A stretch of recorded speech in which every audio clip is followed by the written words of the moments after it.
In today's news, 2025 is the year everything changes, the year where SWIFT and XRP take over, the year crypto regulatory frameworks are implemented, giving these institutions their much needed clarity and allowing them to dive headfirst into this growing niche of a financial asset class. But 2024 this year has been a year of hardship, but also development. As we can hear in this very big video, they have been building this brand new DeFi infrastructure for a while now, something that didn't exist the last cycle, and it is finally starting to bear fruit. And as a result, we are about to see trillions of dollars worth of institutional money flood into this space, increasing the adoption of DeFi and thus setting the price of assets like XRP to the moon. Listen very closely.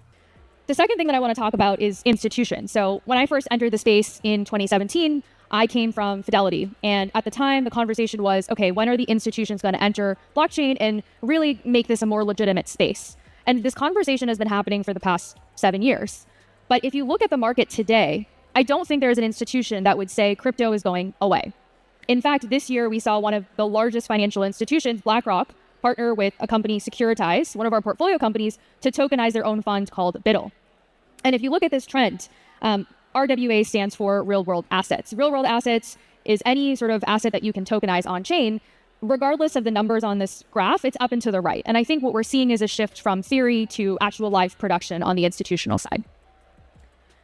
And then the last data point that I want to talk about is DeFi. And I'm not really going to talk about DeFi as a sector, but what I want to point out is when DeFi was first starting out in 2018, or you can sort of decide what date that would be, it was an experiment. We were rebuilding the financial infrastructure from the ground up.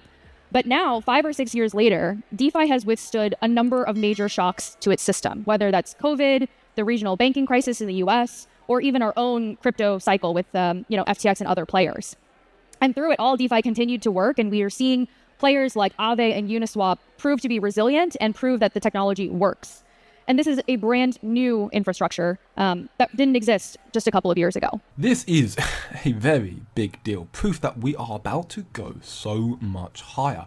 And one of the final roadblocks, if you will, the final thing stopping institutions from going all in into crypto and XRP is the current lack of regulatory frameworks. Well, thankfully, for one example, introducing here, we have MiCA, Europe's stablecoin and crypto regulation that was launched in summer of this year and will be fully implemented by the end of this year, 1 month from now, December 30th, 2024. So we are about to see a drastic shift as explained in this video.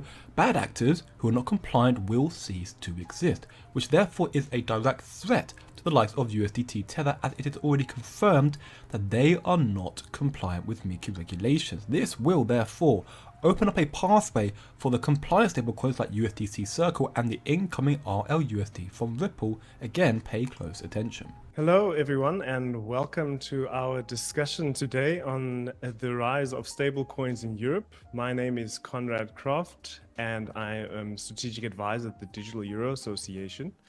And today I am pleased to have experts in the stablecoin industry to join me today to share their insights on essentially the growing interest around stablecoins, not just across the globe, but specifically also in Europe. If I could maybe go to Patrick on this one. For sure, yeah. I mean, it's still early days, so I want to be cautious and not be, too optimistic too early. But generally speaking, we have seen an increase in interest in our euro-denominated stablecoin, for example. It stands now at roughly 90 million of market cap, which is comparatively small if you compare it to the largest dollar stablecoins. But if you look at it individually, it has been growing roughly 100%, so doubling in circulation over the last couple of months. So we just started issuing it as a MiCA compliant e-money token out of the French entity in July. We had then a very successful launch of that EURC token on the base blockchain. And so we have added at least 40-50 million to that market cap. And also in discussions with partners, be it institutions, be it crypto capital market partners like exchanges, or be it payment service providers in the union, it is very clear that their perspective on those assets, on those tokens, have now changed.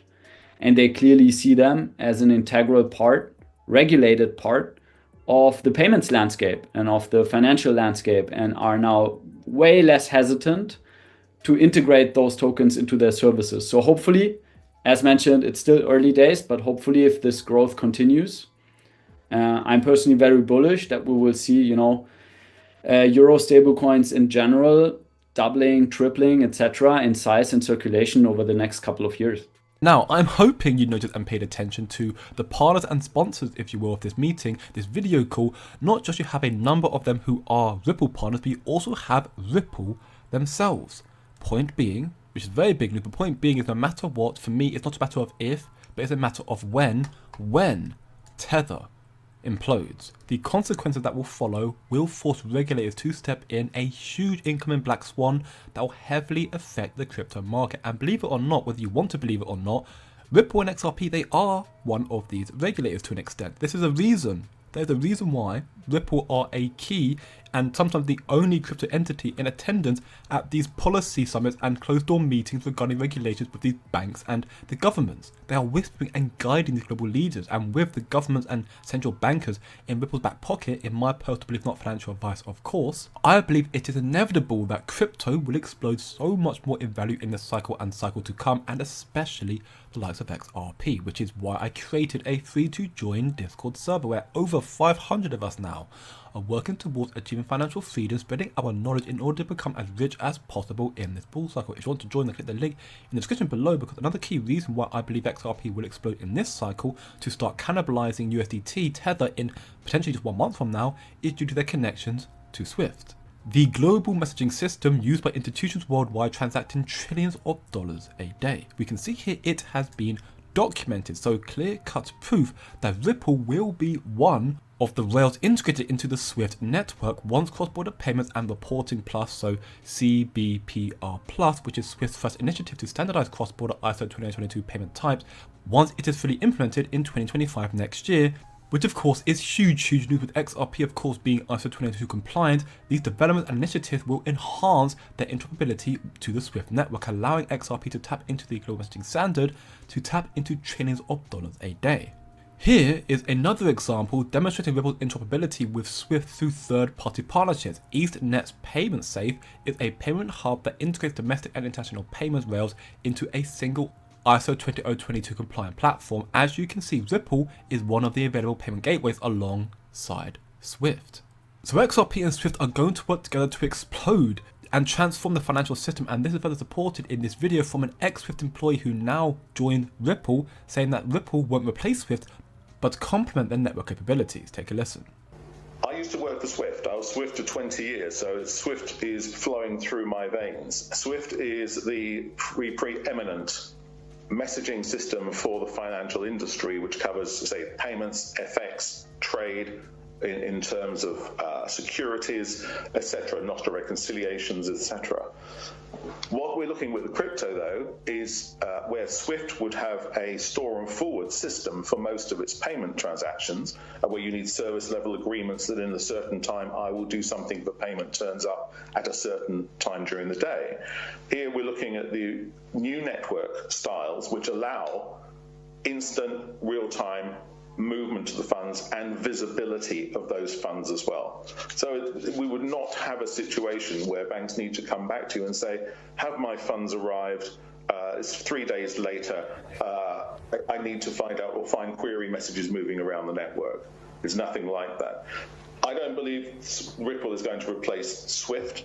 Ripple is one of the complementary networks, which is going to allow those institutions who need real time to make use of that. And I think we're also seeing that SWIFT are changing their network capability so that real time will be a possibility as well. But we may also see Ripple XRP moving across the SWIFT network as a currency when we're perhaps using something like FX. Tether's days are numbered. XRP's takeover with SWIFT is imminent, and institutions are preparing eagerly for this incoming shift, this flip the switch moment, if you will, and that is why Wall Street and other massive institutions are building, increasing their demand, if you will, for ETFs to get a hold of crypto, especially the like of XRP. Here we can see from Elena Territ that Bitwise is renaming their European XRP ETF to GXRP, and Ripple is planning to invest into it, which of course is very, very big news, but that is not all. Bitwise also filed its 10 crypto index ETF with the SEC earlier this week, and it includes the likes of XRP. I imagine this filing won't get rejected, worst case, delayed until the new SEC chair takes over, which right now some reports suggest that Trump's team is interviewing the pro-crypto former SEC commissioner Paul Atkins as Gary Gensler's replacement. We have seen nothing yet. Crypto is about to explode so much higher with the regulatory clarity incoming, so do your own research or better still come chill, chat and learn more in the physical server link below, and I'll see you in the next one.